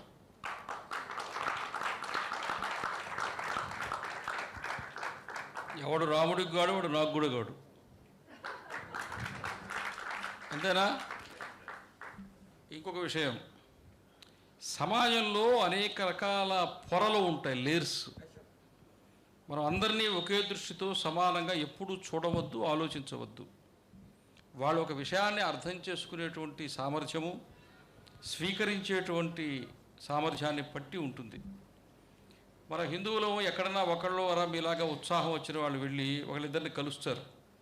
మనమేమో అప్పుడప్పుడు అక్కడక్కడ కొద్దిగా పనిచేస్తాం. వాడేమో 365 రోజులు 24 గంటలు పనిచేస్తారు. అందుకని మనమేమో అప్పుడప్పుడు స్ప్రింక్లింగ్ చేస్తాం. వాడేమో అప్పుడప్పుడు ఏకంగా నాగార్జునసాగర్ డామర్ గేట్లు ఎత్తేస్తాడు. అందుకని మనము చేయవలసిన పని ఏంటంటే, ప్రధానంగా ఇప్పుడు ఇటువంటి కాన్క్లేవ్లు ఏమి జరుగుతుంటాయి హైదరాబాద్లో, ఇట్లాంటిది విజయవాడలో పెట్టాలని చాలా ప్రయత్నం చేశారు, పెట్టలేకపోయినా. కారణం ఏంటంటే, ఇలాంటి కార్యక్రమాలు చేసేటువంటి అలవాటు అక్కడ లేదు. ఇలా ఆలోచించే వాళ్ళందరూ ఇక్కడే కూర్చున్నారు. ఇక్కడి నుంచి ఆంధ్రప్రదేశ్ ఎట్లుండాలో కూడా హైదరాబాద్లో కూర్చొని చెప్తుంటారు. ఇది ఇంకొక 20 ఏళ్ళు ఈ వాతావరణం తప్పదు. ఒక జనరేషన్ వెళ్ళిపోవాలి. అంటే ఇప్పుడు 70 ఏళ్ళు 80 ఏళ్ళు ఉండే వాళ్ళందరూ చచ్చిపోయి అక్కడ కొత్తగా పుట్టిన వాళ్ళు ఎదిగితే తప్ప ఇది మారదు.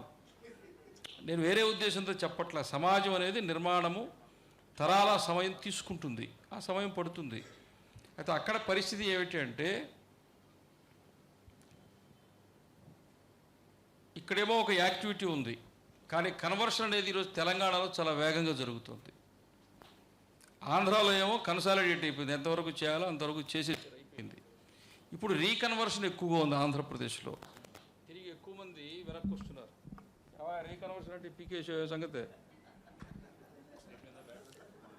బ్యాటరీ అయిపోయిందంట.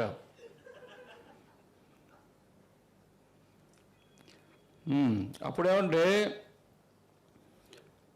గోవాలో ఇంక్విజిషన్ ప్రారంభించినప్పుడే భారతదేశంలో 2 కేంద్రాల్లో క్రిస్టియానిటీ ఇంక్విజిషన్ ప్రారంభం చేసింది. Same church. అది మొదటిది గోవా, రెండవది నర్సాపూర్, వెస్ట్ గోదావరి. గోదావరి నది ఎక్కడ సముద్రంలో కలుస్తుందో అక్కడ నర్సాపూర్ ఉంటుంది. అక్కడ కూడా చర్చి యాక్టివిటీ ప్రారంభించింది. గోవాలో వాళ్ళు విజయం సాధించారు, నర్సాపూర్లో సాధించలేదు, అసలు కనపడలా. కారణం ఏంటంటే, అక్కడ వైదికమైనటువంటి విజ్ఞానము, వైదికమైనటువంటి జీవన విధానం చాలా బలంగా ఉండడం, గ్రామ వ్యవస్థ స్థిరంగా ఉండడం వల్ల అక్కడ అది జరగల. గోవాలో ఎందుకు విజయం సాధించారంటే, అంతకు ముందే మొఘలాయుల కారణంగా అక్కడ హిందూ సమాజం చాలా ఛిద్రమైపోయింది, చాలా బలహీనపడిపోయిన సమయంలో ఆ సమాజం మీద వీళ్ళు వచ్చి అటాక్ చేశారు. ఆ కారణం చేత వాళ్ళు అక్కడ విజయం సాధించారు. ఇక్కడ నేరుగా తూర్పు సముద్రంలో నుంచి వచ్చారు, ఇక్కడ పప్పులు ఉడకలేదు, వెళ్ళిపోయారు. కానీ తర్వాత రైల్వే ట్రాక్ వేసేటప్పుడు అదేవిధంగా ధవళేశ్వరం ఆనకట్ట కట్టేటప్పుడు, విజయవాడ బ్యారేజ్ కట్టేటప్పుడు ఆ ఉదయాన్నే కూలీకి వచ్చేటువంటి వాళ్ళ చేత బైబిల్ చదివించటం, నెమ్మదిగా అక్కడి నుంచి కన్వర్షన్ ప్రారంభించి ఎక్కువ మొత్తంగా మత మార్పిడి జరిగింది.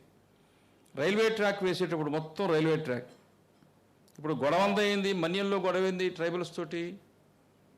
అసలు అసలు మన్యంలో ఉండేటువంటి వనవాసులు, ఆదివాసులు, గిరిజనులు ఎవరున్నారో గిరిజనులకి బ్రిటిష్ వాళ్ళకి గొడవ ఎందుకు వస్తుందంటే ఈ రైల్వే ట్రాక్ వేసుకోవడానికి కావాల్సినటువంటి దుంగలు ఉన్నాయే, కింద స్లీపర్స్ వేసేవాళ్ళు, ఇప్పుడు సిమెంట్ వేస్తున్నారు. దానికి ముందు ఐరన్ వేశారు, దానికి ముందు కర్ర వేశారు. ఆ కర్ర అంతా కూడా అడవుల్లో, ఆ కొండల్లో, కోనల్లో కొట్టి మనుషులు లాక్కోవాలి, పశువుల్లాగా వాళ్ళందరినీ బానిసల్లాగా చేసి వాళ్ళందరి చేత కొరడాలతో కొడుతూ తీసుకొచ్చేవాళ్ళు. ఆ రకంగా చేస్తే దానివల్ల తిరుగుబాటు వచ్చింది అక్కడ. ఈ మొత్తం ఈ మన దేశంలో వేసే రైల్వే వాటికే కాకుండా ఇతర దేశాలకు కూడా ఈ చెన్నై పోర్టు నుంచి, కాకినాడ పోర్టు నుంచి షిప్పుల్లో ఈ స్లీపర్ కర్రని ఎగుమతి చేసేవాళ్ళు. ఆ రకంగా అక్కడ తిరుగుబాటు వచ్చింది. అందుకని వాళ్ళేమి మనల్ని సుఖపెట్టడం కోసం రైల్వే ట్రాక్ వేయలే, మనల్ని ఎవరిని రైలు ఎక్కనివ్వాల, వాళ్ళు మాత్రమే ఎక్కరు. గాంధీజీ ఎక్కడానికే థర్డ్ క్లాస్లో కూర్చున్నాడు. మన సంగతి ఏంది, మనం ఎవరు రైలు ఎక్కలా. కాబట్టి ఇవన్నీ జరిగినాయి చరిత్రలో. ఇవన్నీ ఎందుకు చెప్తున్నాను నేను, ఎందుకు చెప్పాను, ఎక్కడి నుంచి మొదలుపెట్టే మర్చిపోయినా. క్రైస్తవం అంటే నేను వేసుకున్న కరోనా వ్యాక్సిన్కి మర్చిపోయిన దానికి సంబంధం లేదు, మెదడు బాగుంది. ఇక్కడే కాదు, తమిళనాడులో మొత్తం ఈస్ట్ కోస్ట్ మొత్తం తీసుకోండి, తమిళనాడు, కోస్టల్ ఆంధ్ర, ఒరిస్సా, బెంగాల్, ఈ మొత్తం ఒకే రకంగా జరిగింది. అదేవిధంగా అక్కడి నుంచి బొంబాయి లైన్, మళ్ళీ రాయచోటి ఇటు వస్తుంది, కడప లైన్ గుంతకల్ నుంచి బొంబాయి వెళ్ళే లైన్. మీకు ఎక్కడెక్కడ బ్రిటిష్ వాళ్ళు రైల్వే ట్రాక్ వేశారో, మన కాజీపేట తీసుకోండి, కాజీపేటలో చర్చిలకి ఎన్ని వందల ఎకరాల ప్రాపర్టీస్ ఉన్నాయి. కాజీపేట ఎందుకు వచ్చింది, కాజీపేట రైల్వే జంక్షన్ నిర్మాణం చేసినప్పుడు వాళ్ళు అక్కడ క్వార్టర్స్ని నిర్మాణం చేసుకున్నారు, అక్కడ వాళ్ళ ఆస్తులని ఆ పేర్లతో పెట్టుకున్నారు, స్కూళ్ళు పెట్టారు, కాలేజీలు పెట్టారు. కొన్ని వందల ఎకరాల ఈ రోజున కాజీపేట చుట్టుపక్కలంతా వాళ్ళవే ఉంటాయి, పెద్ద పెద్ద కాంపౌండ్లు ఉంటాయి, అవునా. సో రైల్వే ట్రాక్ను అనుసరించి వాళ్ళ ఆస్తులు ఉన్నాయి. ఇందాక చెప్పారు రైల్వేస్కి ఆస్తులు ఉన్న తర్వాత వక్ఫ్కని, ఆ తర్వాత ఇంకెవరికి ఎక్కువ ఉన్నాయి, క్రిస్టియన్ మిషనరీస్కి ఉన్నాయి. ఎన్నెన్ని ఆస్తులు ఒక్కొక్క నగరంలో, ఇవన్నీ అప్పుడు తీసుకున్నారు. కాబట్టి కన్వర్షన్స్ అనే పేరుతో సగం దేశాన్ని ఆక్రమించుకొని ఉన్నారు. వీళ్ళు వాళ్ళు ఆక్రమించుకుంటే మేమే ఊరికే ఉండాలా, మేము కూడా వచ్చాం కదా ఇక్కడికని వీళ్ళు వక్ఫ్ అడ్డం పెట్టుకుని వీళ్ళు ఆక్రమించుకుంటున్నారు. కాబట్టి రెండూ రద్దు చేసేయాలా. ఇప్పుడు నాకేమి చట్టాన్ని గురించి అంతగా తెలియదు, అంటే చట్టం తెలిసిన వాళ్ళందరూ కూడా చట్టం ప్రకారం నడుచుకుంటారు, చట్టం తెలియని వాళ్ళందరూ చట్టం ప్రకారం నడుచుకోరు. నాకు చట్టం తెలియదు. స్వామీజీ మరొక క్వశ్చన్ స్వామీజీ, ఇప్పుడు క్షాత్రం గురించి మాట్లాడుతూ మీరు అంటే ఓటింగ్ విధానం గురించి కూడా చెప్పినారు కాబట్టి, ఇప్పుడు తెలుగు రాష్ట్రాలలో ఒక రాష్ట్రమైనటువంటి ఆంధ్రప్రదేశ్లో ఒక వింత సంఘటన చోటు చేసుకునింది అనమాట. అనైతిక పొత్తుకు తర్వాత కుటుంబ రాజకీయాలకు వ్యతిరేకంగా నిజమైన ప్రజాస్వామ్యాన్ని స్థాపించడం కోసం పరిపూర్ణానంద స్వామి వారు ఇండివిజువల్గా ఆయన అగ్గిపెట్టె గుర్తుతోటి ఆయన పోటీ చేస్తున్నారు. ఆయనకు మీ స్వామీజీల తరపు నుంచి ఎంతమంది సపోర్ట్ పలుకుతున్నారు?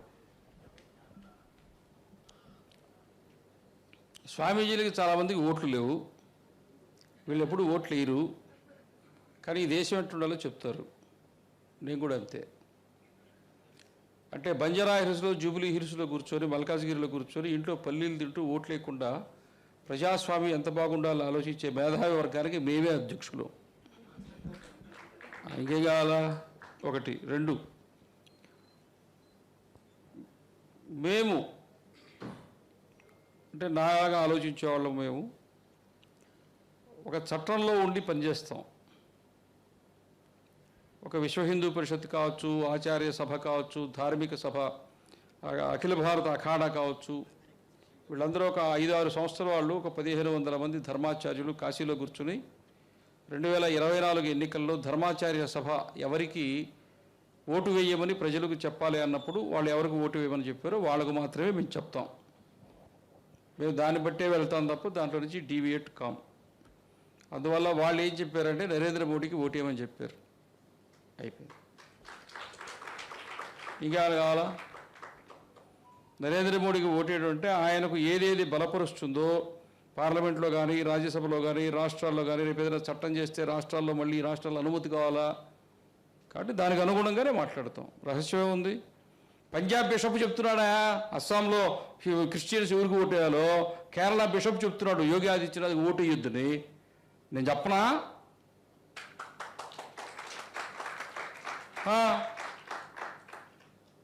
ఇప్పుడు మాకు మళ్ళీ వేరే వాళ్ళు గెలిస్తే మాకు ఉపయోగమే. వేరే పార్టీ వాళ్ళు గెలిస్తే మా ఆశ్రమానికి 2 ఎకరాలు ఇస్తారు. బీజేపీ వాళ్ళు గెలిస్తే మాకు మొహం కూడా చూడరు.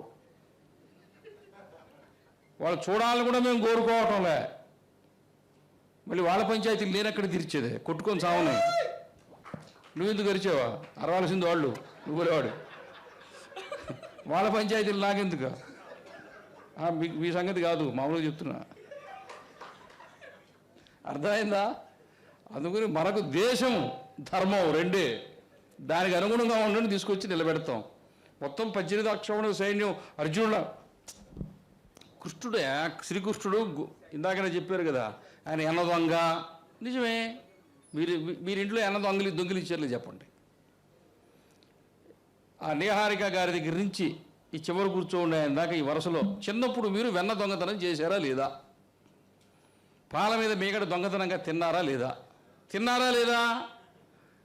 అదే కదా శ్రీకృష్ణుడు చేసింది. అంటే మీరు చేస్తేమో ఆయన చేసే దొంగతనమా?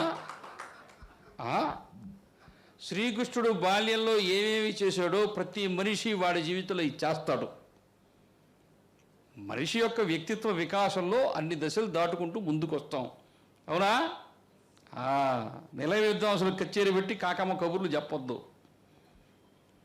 అవన్నీ మనిషి జీవితంలో వస్తాయి.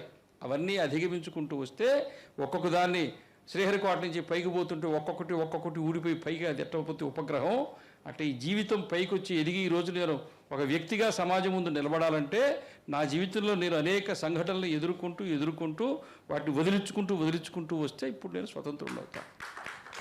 అది శ్రీకృష్ణుడు జీవితం మనకు చెప్పేది. ఆ శ్రీకృష్ణుడు ఏ పిల్లలతో కూర్చుని ఏ పిల్లలతో తిరిగి వెన్న దొంగిలించాడో, ఏ పిల్లలతో తిరిగి పశువులు మేపాడో, ఏ పిల్లలతో కలిసి సద్దన్నం తిన్నాడో, ఏ పిల్లలతో కలిసి మామిడి ఏమంటుంది దాన్ని మామిడి తొక్కు తీసుకొని నదీ తీరంలో కూర్చొని తిన్నాడో, ఆ పిల్లలనే 10,000 మందిని గోసంసప్తక గణంగా తయారు చేశాడు. పశువులు మేపినటువంటి గోపబాలకులే దుర్యోధనుడి పక్షంలో వెళ్ళినటువంటి 10,000 మంది సైన్యం. ఏం చెప్పాడు శ్రీకృష్ణుడు? ఆయుధము పట్టను, యుద్ధము చెయ్యను నేను, కానీ నాతో సమానంగా 10,000 మంది గోసంసప్త గణము నాతో సమానంగా యుద్ధం చేస్తారు. వాళ్ళు 10,000 ఒక పక్షాన ఉంటారు, నేను ఒక్కడిని ఒక పక్షాన ఉంటా. అర్జున ఎవరు కావాలో కోరుకో అన్నాడు. ఇప్పుడు చెప్పండి, కృష్ణుడు ఏం చేశాడు? కృష్ణుడి జీవితమే క్షాత్రం. బొటన వేలు మీద పర్వతం లేపాడయా. పంచిరైతే మీ బండి టైర్ ఇప్పుకోలేరు, మీరేం మాట్లాడతారు? దానికి మళ్ళీ ఫోన్, ఖాదర్ భాష తొందరగా రా. మళ్ళీ ఈడు పొద్దున్నుంచి తిట్టుంటాడు, వాడు పంచిరేస్తాడు రోడ్డు పక్కన. నీకు పంచిరైతే వాడే వేస్తాడు.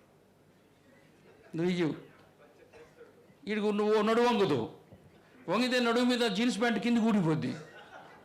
అది వేసుకున్నాడో తీసుకున్నాడో అర్థం కాదు. చినిగిపోయిన ప్యాంట్ వేసుకుంటువి, దూసిపోయే ప్యాంట్ వేసుకుంటువి. ఏం మనుషులే? వరికోత కోసిన తర్వాత మోట్లు ఉంటాయి చేనులు, అట్లా పెడుతున్నారు క్రాపులు. ఏమన్నా టెలిఫోన్ స్తంభాలా, లేకపోతే ఏమన్నా సిగ్నల్ పెడుతున్నారు పైన? ఏం పెడతారు? Tower, antenna.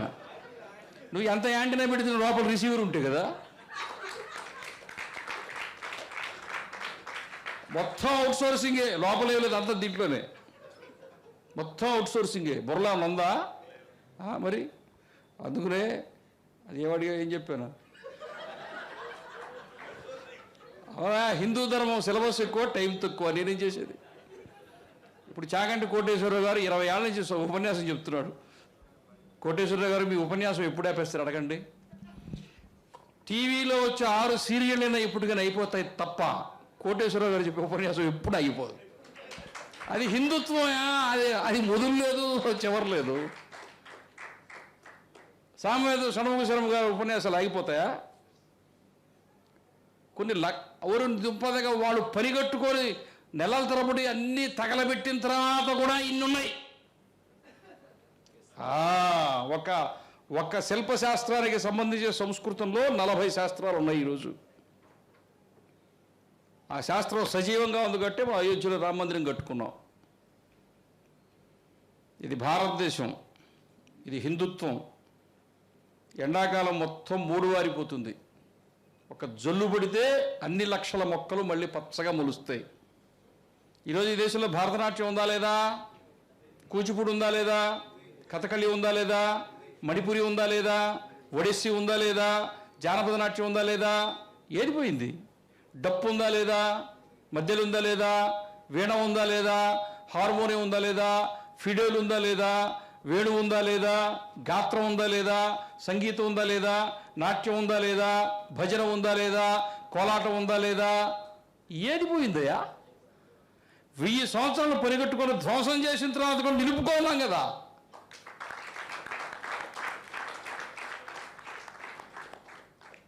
కాకపోతే కొంచెం నట్లు బోల్ట్లు టైట్ చేయాలంతే.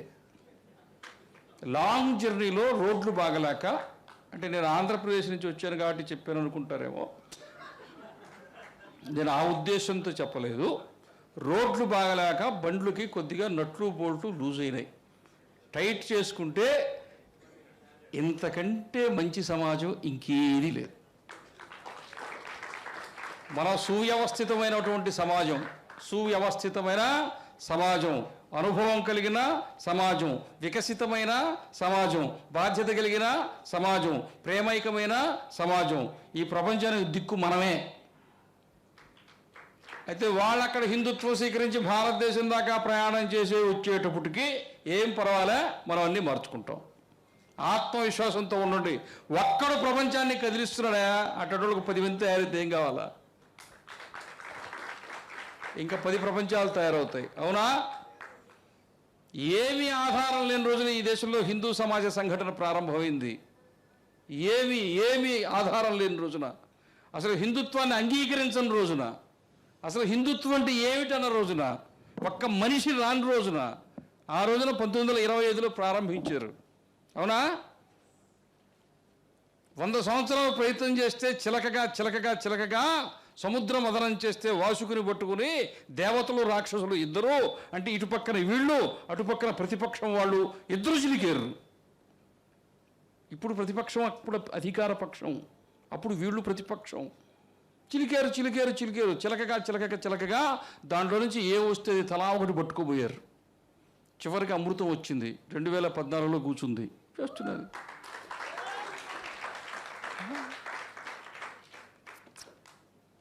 ఎంజాయ్.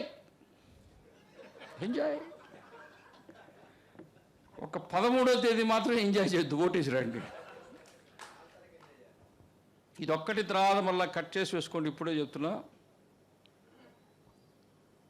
మనం యుద్ధం చేయక్కర్లేదు, త్యాగం చేయక్కర్లేదు. మనమందరం సుఖంగా ఉన్నాం, మన ఇళ్లల్లో ఉన్నాం. ఈ రోజున మన దేశాన్ని సువ్యవస్థితంగా, సురక్షితంగా అన్ని రంగాల్లో అభివృద్ధి పథంలో చాలా వేగంగా దూసుకుపోతూ ప్రపంచమంతా నెవెరిపోయే విధంగా, ప్రపంచమంతా గౌరవించే విధంగా భారతదేశం మొత్తం ఈరోజు ఛాతీ విరుచుకు నిలబడేటువంటి ఒక గౌరవప్రదమైనటువంటి ప్రభుత్వాన్ని నరేంద్ర మోడీ గారు మనకు అందిస్తూ ఉన్నారు.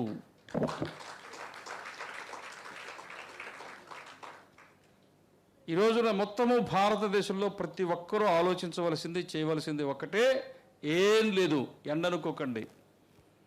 పెళ్ళిళ్ళప్పుడు ఎండనుకొని ఎవరూ పోకుండా ఆగట్లా, అన్ని దావతుల్లో కిటకిటపడుతున్నాయి. అవునా?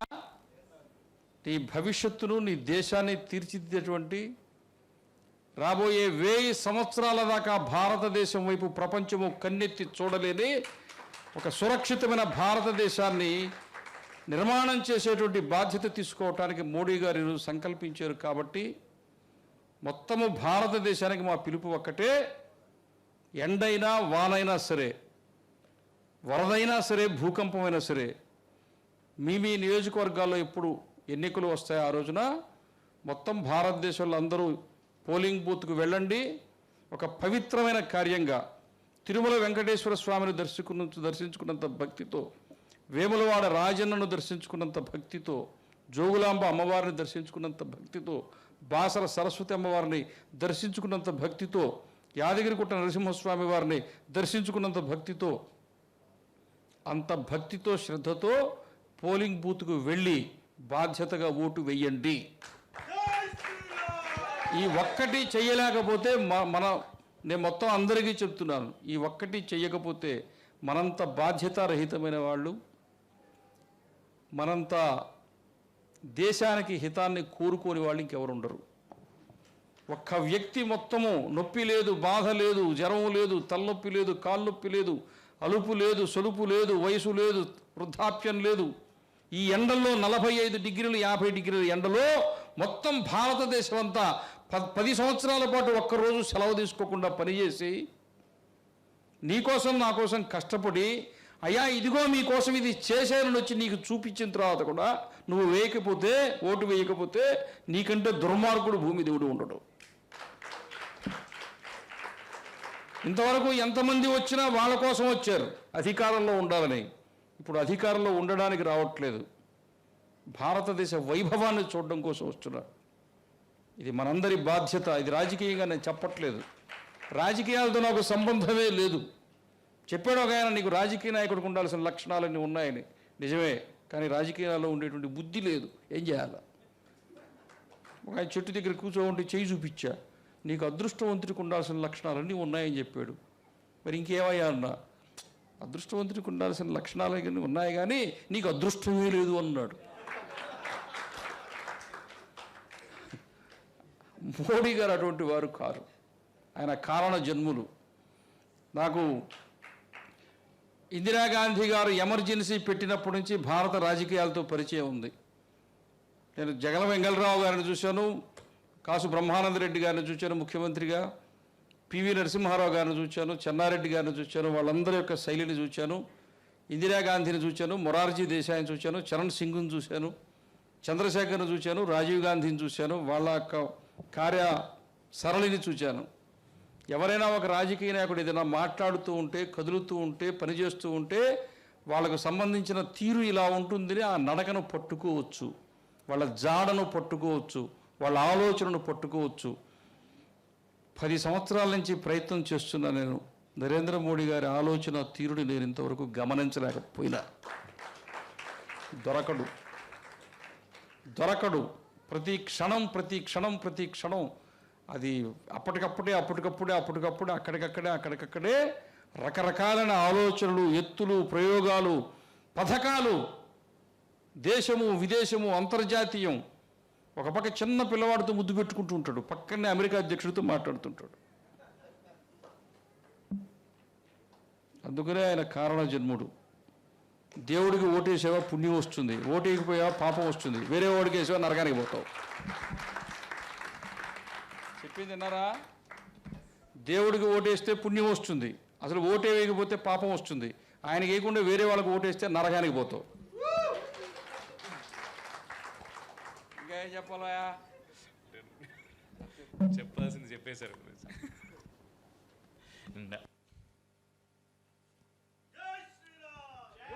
ఒక్కసారి పైకి సంతోష్ కుమార్ గణపతి గారు అండ్ అన్న లలిత అన్న ఒకసారి పైకి స్టేజ్ పైకి రావాల్సింది కోరుతున్నాం.